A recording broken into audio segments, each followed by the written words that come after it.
Nain Radio, à votre service, l'invité de la rédaction.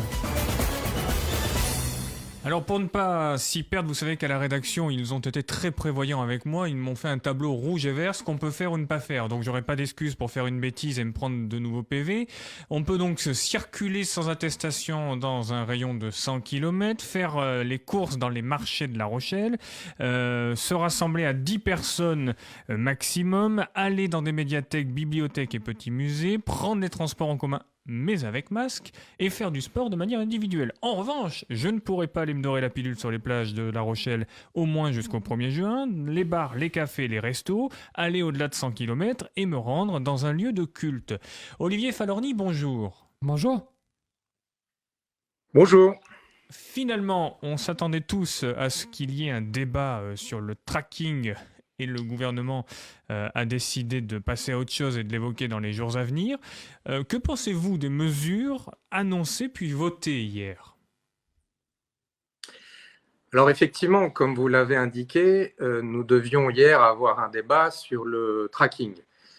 Finalement, Édouard Philippe nous a dit d'ailleurs à la tribune qu'il n'était pas prêt sur le tracking et qu'en revanche, il a souhaité faire un discours présentant sa stratégie de déconfinement.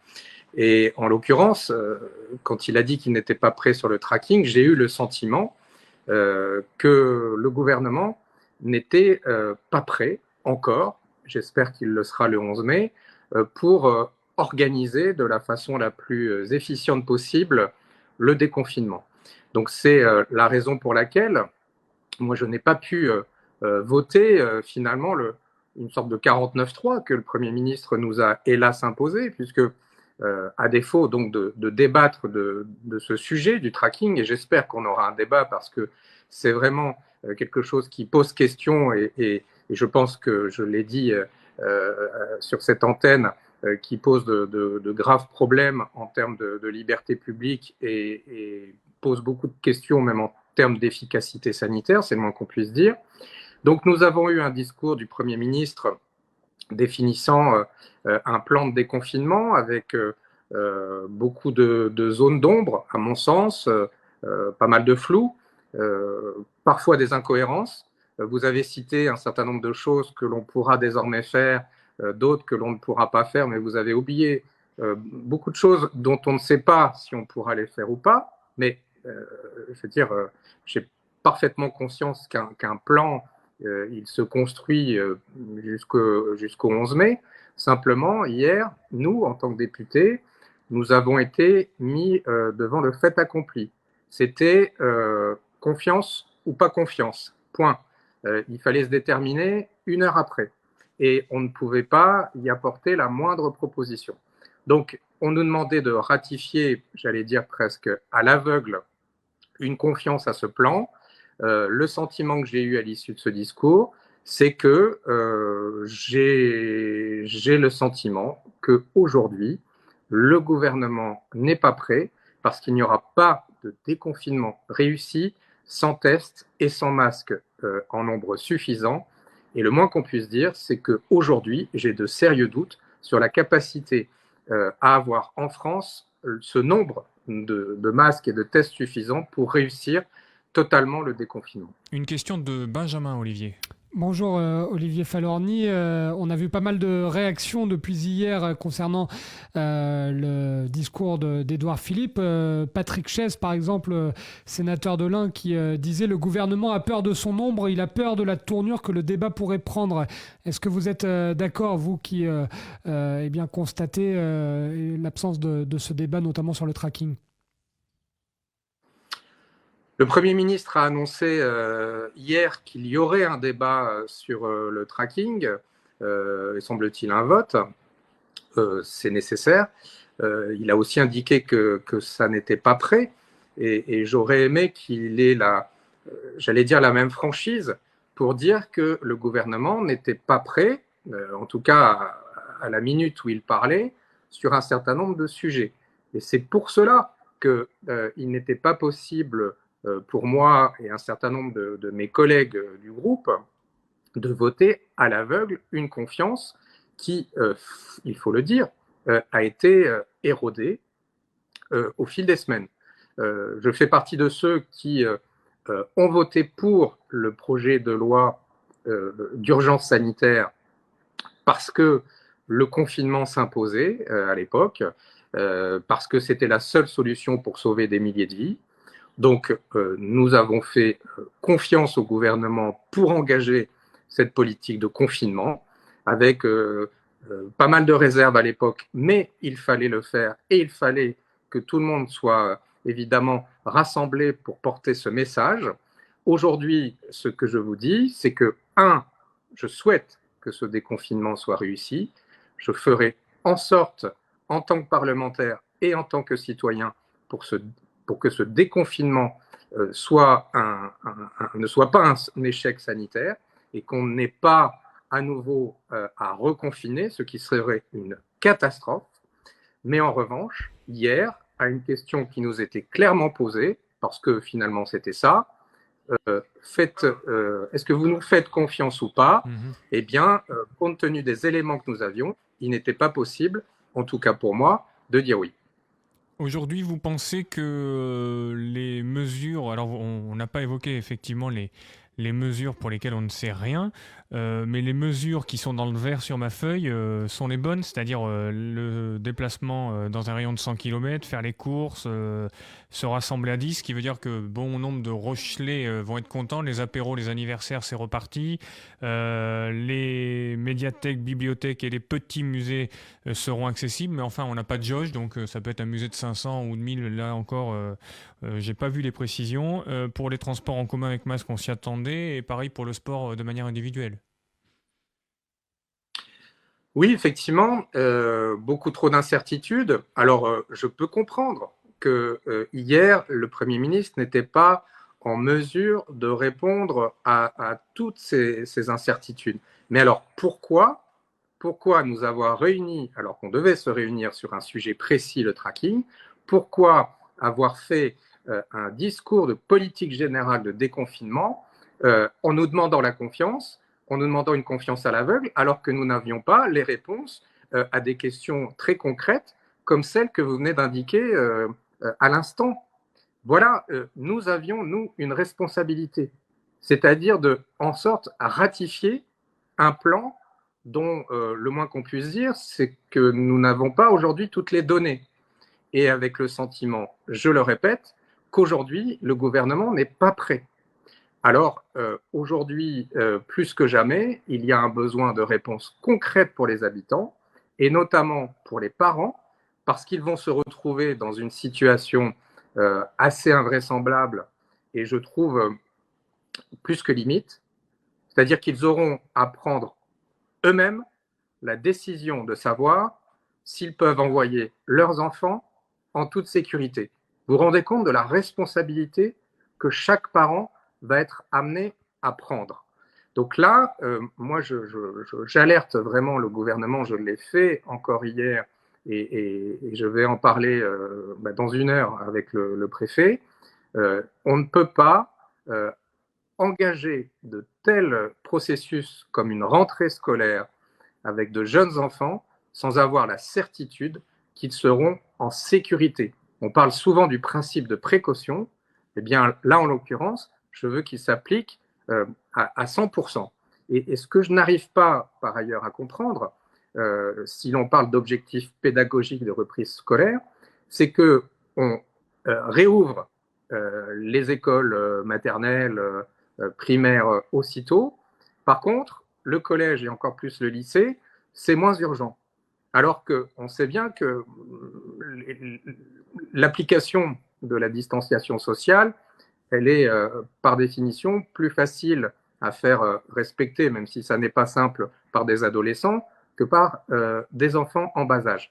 Donc voilà, aujourd'hui, il y a une responsabilité forte, et je ne voudrais pas que le gouvernement la fasse reposer, notamment pour la question des écoles, uniquement sur les parents, qui se retrouveront dans une situation quand même assez compliquée, parce que c'est soit envoyer leurs enfants avec l'inquiétude qu'ils soient contaminés ou contaminants, soit la nécessité de reprendre le travail. Donc vous voyez le dilemme qui va se poser aujourd'hui à beaucoup de familles. Alors, on a pu regarder, pardon Benjamin, mais sur les différents sites internet ou réseaux sociaux, les gens disent, mais finalement, on n'a pas voté le tracking. Est-ce que c'est pas le moyen de dire que finalement, il n'y aura pas de tracking et qu'on n'en débattra pas? Je ne sais pas. Je ne sais pas. Le Premier ministre a été très vague hier. Il est clair que ça suscite des dissensions au sein même du groupe La République En Marche. Donc je pense que ça a été aussi un moment hier pour évacuer le sujet, évacuer toute dissension interne. En tout cas, si l'idée de faire en sorte que le tracking tel qu'il était envisagé, cette application Stop Covid, se mette en place en France, il faudra que les parlementaires se saisissent du sujet. C'est une question de liberté publique, c'est une question que le Parlement doit évidemment aborder. C'est indispensable dans une démocratie comme la nôtre. Benjamin? Ouais, les parents d'élèves, pour revenir sur les propos d'Olivier Falorni, qui ne comprennent pas grand-chose. On voit là une déclaration de Carla Dugo, qui est la coprésidente de la Fédération des conseils de parents d'élèves, qui dit « On n'a pas avancé, les parents sont toujours aussi inquiets qu'il y a quelques jours. Nous aimerions davantage de cadres pour... l'ouverture ». Il y a une question qu'on n'a pas trop évoquée, Olivier Falorni, mais vous qui avez été enseignant, comment font les profs? Parce que là, on parle des élèves, on parle des parents d'élèves, mais les profs, s'il n'y a que des petits groupes qui reviennent en classe, Olivier Falorni, comment pour les profs faire pour donner des cours en dur dans les classes et en même temps assurer une continuité pédagogique par mail comme ça se fait actuellement? C'est impossible, il va falloir qu'il y ait une organisation... Ou ils vont faire les 2-8. Mais c'est impossible, Ouais, ça paraît impossible. Ben, c'est la limite du en même temps en période de crise. C'est-à-dire que ça n'est pas possible. Il n'est pas possible, effectivement, d'enseigner à la fois à des élèves dans une salle physiquement et en même temps pouvoir assurer un enseignement à distance. Et comment se fera la sélection entre les élèves qui viendront et les élèves qui ne viendront pas? Et comment les familles seront, elles aussi, si leurs enfants sont autorisés à venir ce jour-là et pas le jour suivant? Donc, tout cela relève de l'inconnu. Et j'ai bien conscience d'une forme d'urgence sociale pour certaines familles que l'école reprenne. J'en ai bien conscience, parfaitement conscience. Simplement, je crois que, je vous le dis très clairement, je pense qu'il aurait fallu prendre, comme l'Espagne ou l'Italie, la décision de dire voilà, nous ne sommes pas prêts, nous ne pouvons pas prendre de risques, nous ne voulons pas mettre les familles dans une situation intenable d'avoir à choisir entre finalement travail et sécurité des enfants, et on reprend tous en septembre. Pourquoi avons-nous été capables, pourquoi le gouvernement a dit que l'université, les étudiants ne pourraient pas reprendre leurs études avant la rentrée de septembre, alors qu'on avance à marche forcée pour les écoles et pour les petits? Donc, s'il y a une dimension effectivement sociale, il faut le dire, mais dans ce cas-là, il faut clairement cibler, et je l'évoquais avec vous lors de notre précédent échange, si on est dans la logique pédagogique, il faut cibler, parce qu'on les connaît, les élèves qui sont sortis des radars pendant 2 mois. Alors on dit, voilà, il y a une urgence pédagogique, donc on fait en sorte que ces quelques élèves dont on n'a plus entendu parler viennent à l'école. C'est un nombre finalement assez réduit, et là, ça serait gérable. Mais si on est dans une logique autre que la logique pédagogique, alors là, on part quand même vers une inconnue absolue. Et je vous le dis, on a parlé beaucoup du principe de précaution.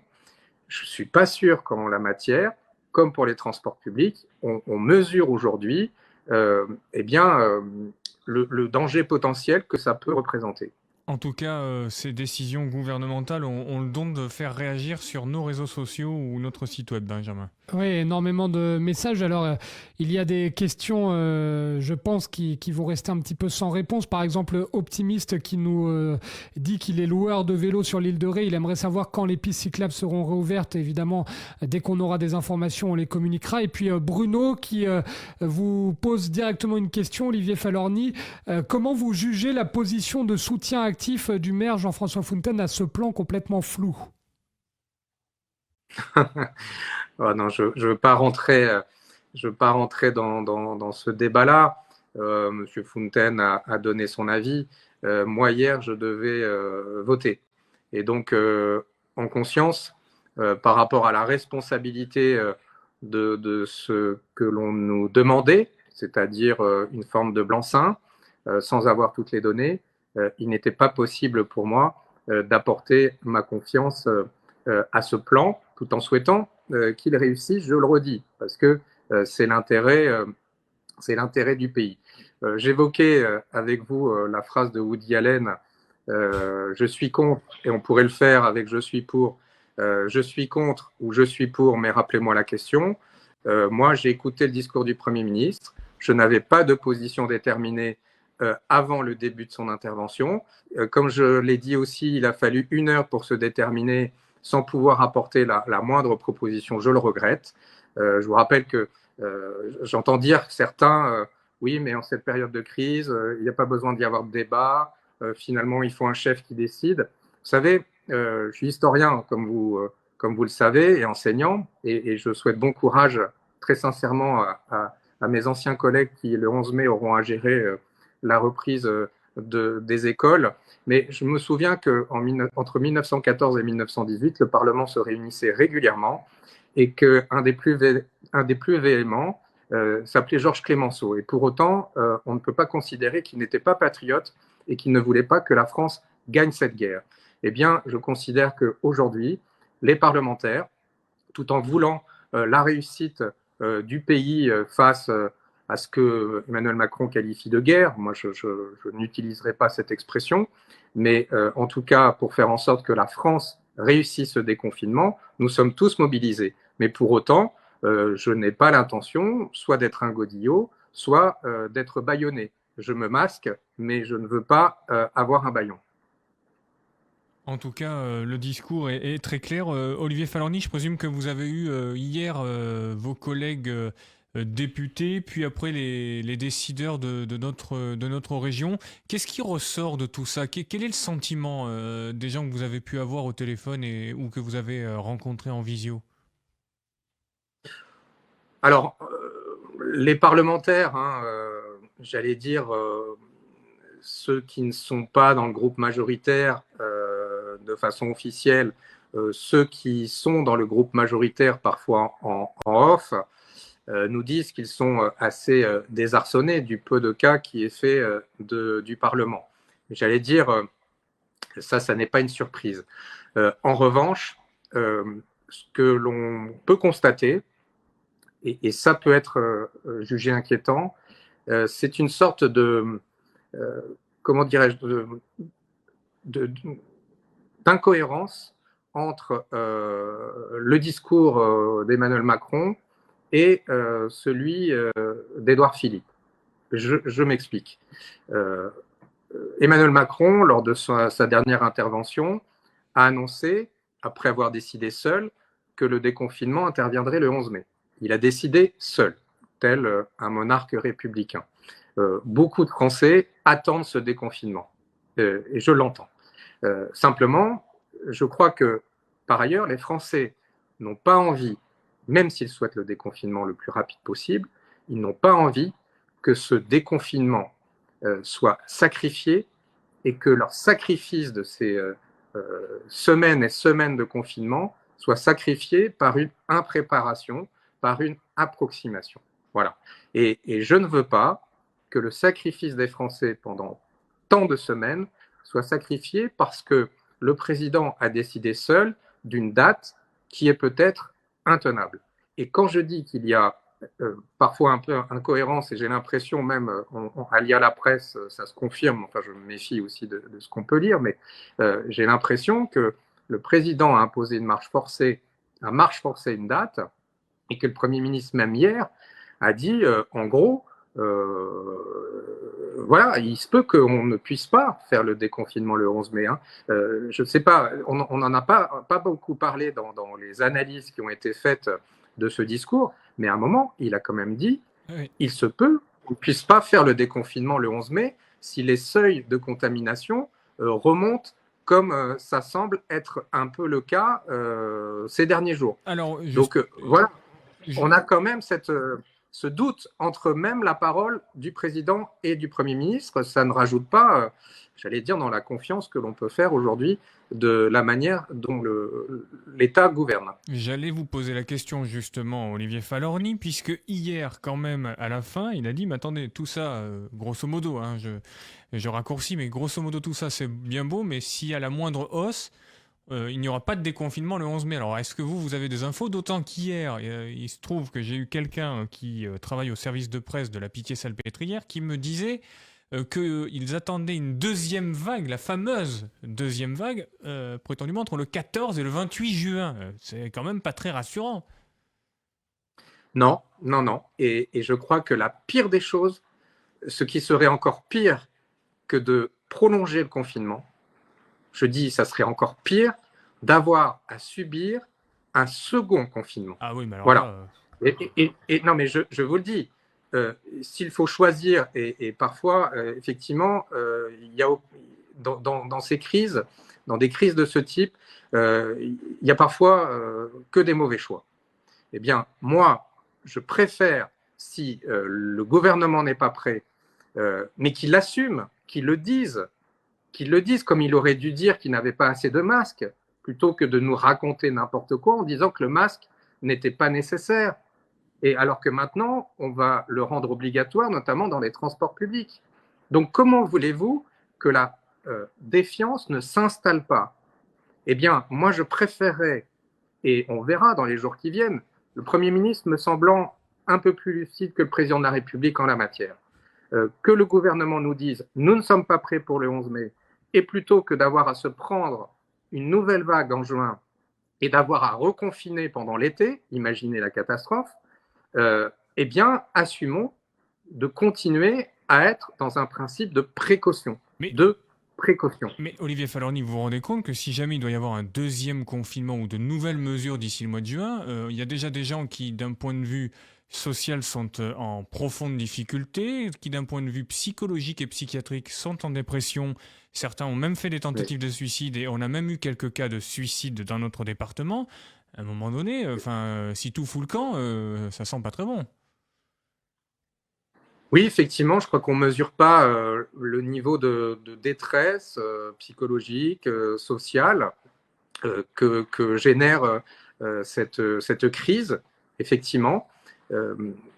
Aujourd'hui, moi, je regarde attentivement ce qui se passe outre-Rhin. Parce que là aussi, hein, la tendance du coq gaulois est un peu parfois insupportable, je dois le dire, tout en étant profondément attaché à notre pays, mais qu'on regarde un peu outre-Rhin. L'Allemagne a beaucoup mieux géré la crise que nous. Simplement, ce que je constate aussi, alors que les Allemands sont, quoi qu'on en dise, plus disciplinés que nous, que le gouvernement gère de façon plus pragmatique que nous la situation, eh bien le déconfinement, même s'il semble finalement assez maîtrisé en Allemagne, eh bien, amène de nouveaux cas. Donc, imaginez si on part en France avec un déconfinement qui n'est pas bien organisé et où on n'aura pas pris un certain nombre de mesures barrières, c'est le cas de le dire, et notamment la question de l'école. Je le redis, même s'il y a comme toujours des débats sur le fait que... alors on a entendu dire que les enfants ne pouvaient pas attraper le Covid, maintenant on entend qu'ils peuvent l'attraper, que ça peut même être grave. Donc il y a des incertitudes, c'est clair, hein, notamment le rapport de l'enfant avec ce virus. Mais le principe de précaution doit s'appliquer, et notamment pour les plus âgés, et on voit bien dans les EHPAD, il y a eu quand même des manques assez criants en termes de protection dans les premières semaines de la part du gouvernement, mais aussi vis-à-vis des petits, en somme, vis-à-vis des plus fragiles. Et quand je vois aujourd'hui en Allemagne les craintes que suscite une petite remontée des cas, eh bien, moi, je redoute qu'en France, eh bien, on reparte à la hausse de façon non maîtrisée. Et alors là, pour le coup, on sera amené sans doute à se poser la question d'un nouveau confinement. Et ça, moi, je ne veux pas l'imaginer une seconde parce que ce serait vraiment catastrophique sur le plan sanitaire et sur le plan économique, notamment dans notre département, parce qu'on a évoqué à plusieurs reprises la question de notamment l'activité touristique, mais pas que. Si demain, si l'été demain est un été confiné, eh bien là, ça sera un arrêt de mort pour beaucoup de commerçants et beaucoup d'entreprises. On vous rappellera, Olivier Falorni, la semaine prochaine pour suivre le prochain épisode, si je puis dire, parce que c'est digne d'un feuilleton quand même, tout cela. C'est vrai qu'on a vécu une crise sanitaire sans précédent et que on feuilletonne toutes les semaines. Là. Ça nous donne suffisamment de matière avec cette édition spéciale aujourd'hui de 3 heures pour parler de cette crise, des annonces du gouvernement et surtout des conséquences pour notre territoire. Merci, Monsieur Falorni. Bonne journée. Bonne réunion avec Monsieur le Préfet. Merci, merci à vous. À bientôt. À bientôt. Et bon courage et prenez soin de vous. Oui, on sort masqué. Merci beaucoup, Olivier Falorni.